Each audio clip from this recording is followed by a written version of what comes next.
और नाकाबिले शिकस्त spell create किया। इस बार जब उसने वारिशा से पूछा तो वारिशा को मजबूरन सच बताना पड़ा।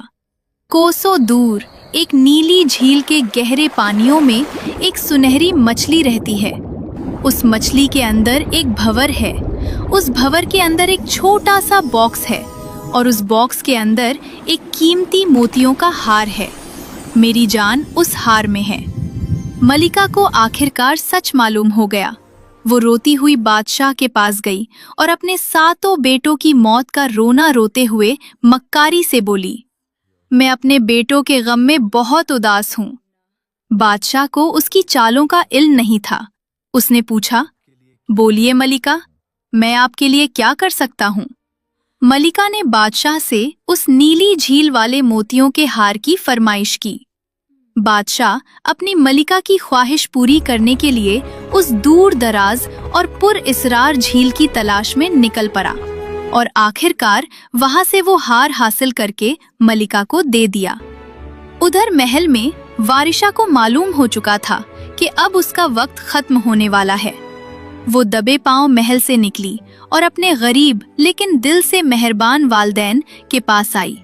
उसने रोते हुए कहा, मुझे पता है कि मैं जल्द मरने वाली हूँ, लेकिन आप लोग मुझे ना दफन करना और ना जलाना, बल्कि मुझे इस वादी से दूर एक घने जंगल में फूलों के बिस्तर पर सुला देना और उसके गिर्द एक ऊंची दीवार बना देना ताकि मुझे कोई देख न सके।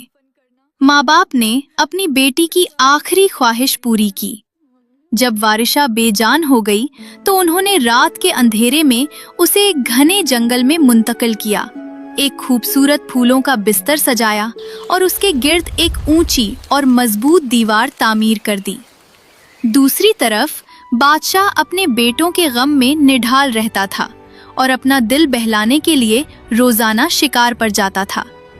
एक दिन शिकार करते करते वो उकता गया और उस घने और वीरान जंगल की गहराई में चला गया जहां जाना मना था। वहां उसे एक ऊंची दीवार नजर आई।